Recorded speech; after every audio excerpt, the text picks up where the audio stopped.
व्यक्त की है और पूरे प्रदेश को उन सबूतों के साथ मैंने कल प्रेस कॉन्फ्रेंस करके अवगत कराया कि वास्तविकता क्या थी।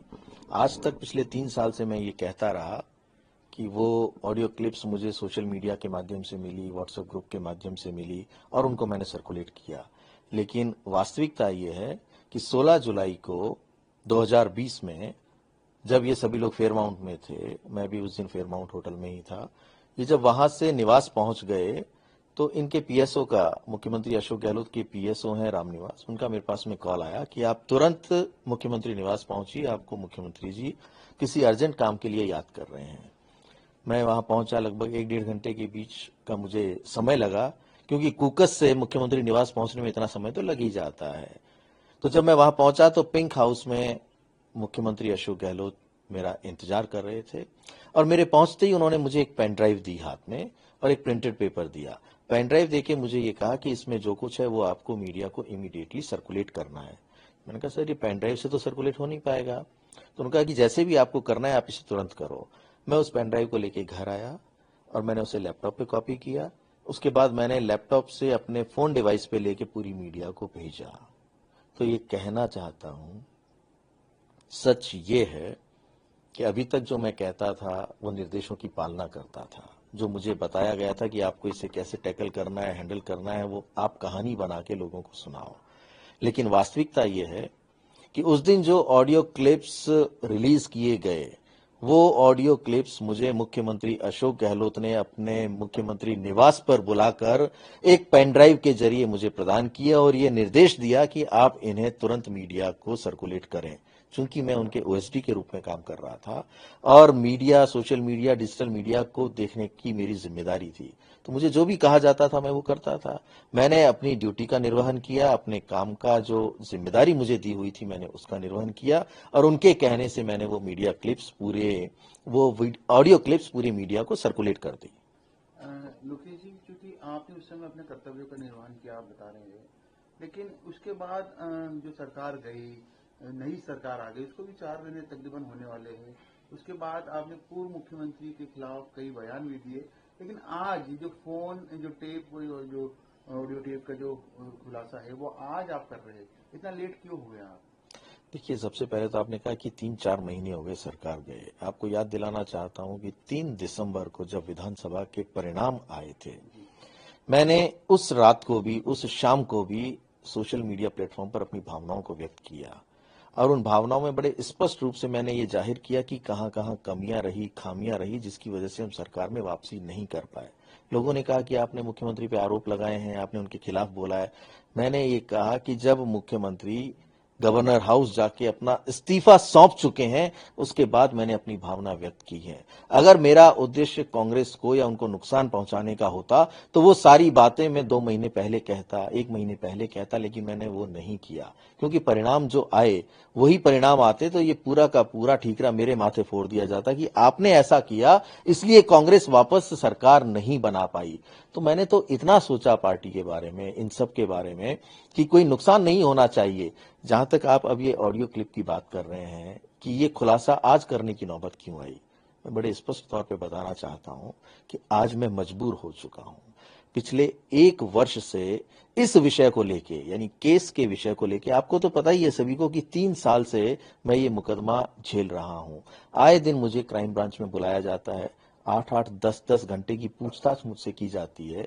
आप सोच सकते हैं कि जो व्यक्ति उस समय में नहीं टूटा, उसने एक शब्द नहीं बोला, सिर्फ आपके निर्देशों की पालना की, जो कहानी उनको हमने बताई कि इस तरीके से हम ये सबको बताएंगे, उसी पे आज तक कायम रहा।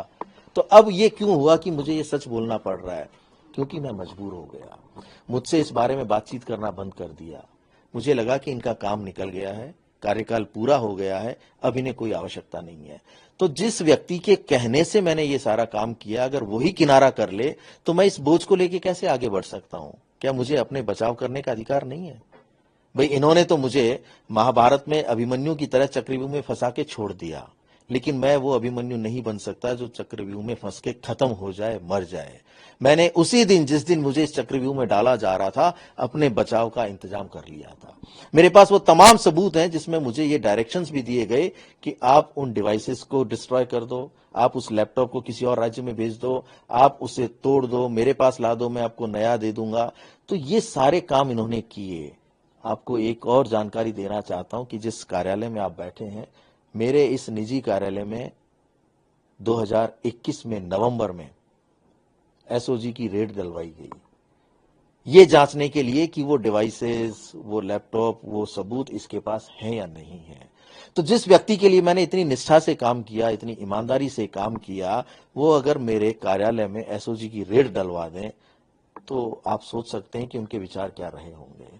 तो पिछले 1 वर्ष से ये शुरू हो गया, बिल्कुल किनारा कर लिया, बातचीत करना बंद कर दिया इस केस के विषय में।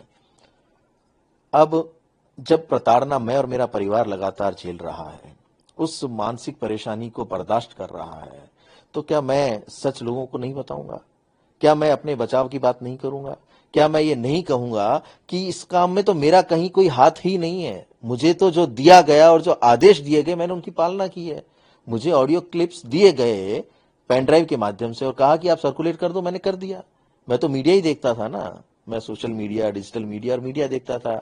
वो तमाम चीजें जो मुझे कही जाती थी कि आज मीडिया को ये कहना है, आज मीडिया को ये जानकारी देनी है, आपको ये प्रेस नोट भेजना है, ये मेरी तरफ से उनको बताना है, तो ये काम भी तो उन्हीं का था कि ये आप लोगों को सर्कुलेट कर दो, मीडिया को सर्कुलेट कर दो। मुझे तो पता भी नहीं था कि उसमें है क्या। तो जब मेरे साथ इतना बड़ा, कहते हैं कि बिना जानकारी में लाए मुझे काम मुझसे करवा लिया गया और खुद ने किनारा कर लिया। देखो, जब ये हुई थी घटना तो मुझे विश्वास दिलाया था।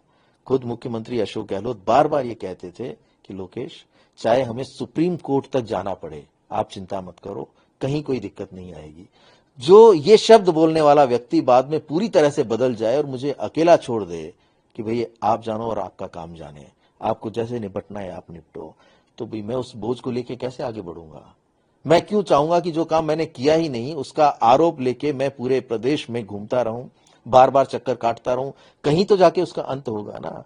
तो पिछले 5-6 दिनों से मैं इतना विचलित था, उसका कारण आगामी 9 मई को फिर से दिल्ली हाईकोर्ट में मेरी पेशी है और मुझे अपने बचाव के लिए अपनी बात रखने का पूरा अधिकार है।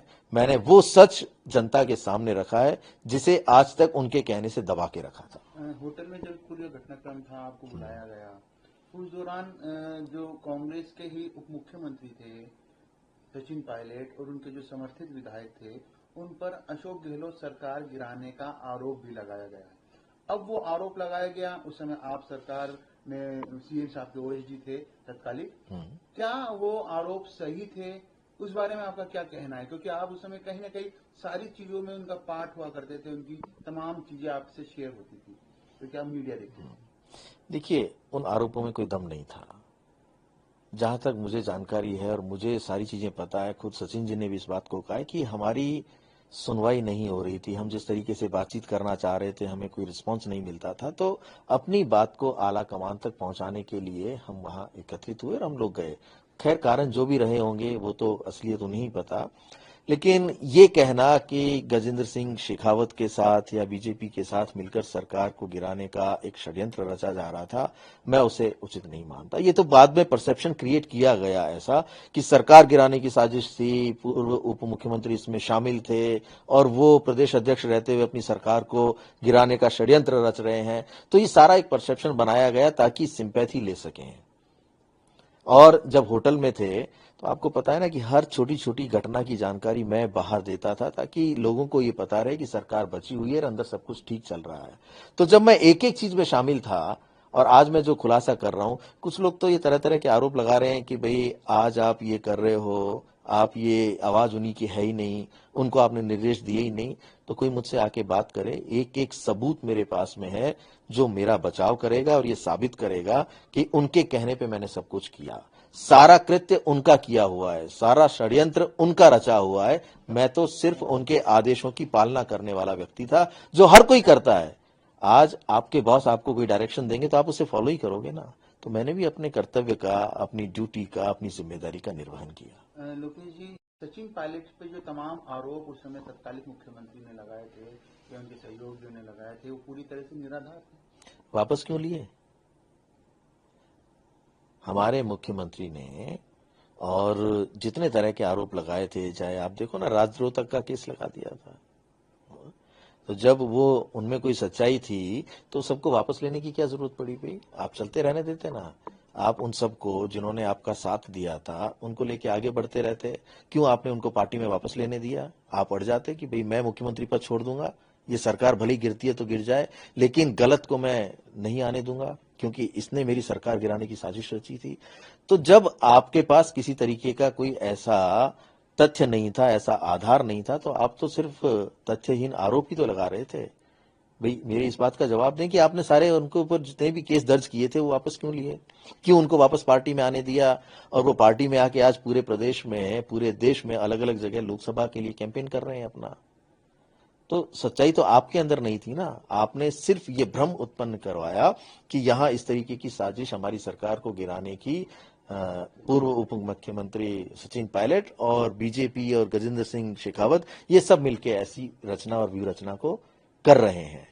आपको लग रहा था उस समय दबाव था कि सचिन पायलट को मुख्यमंत्री बनाया जाए और वो दबाव कामयाब हो सकता था, इसलिए ऐसा किया गया? आपको 25 सितंबर की घटना तो याद होगी कि जब इन्होंने इतना समय निकाल दिया जैसे तैसे करके, तो उस 25 सितंबर वाले दिन शाम को मुख्यमंत्री निवास पर विधायक दल की बैठक होनी थी। उसमें एजेंडा क्या था मुझे नहीं पता। उसमें आलाकमान के दूत के रूप में माननीय खड़गे जी और अजय माकन जी यहां पहुंचे और शाम को यहां मुख्यमंत्री निवास पर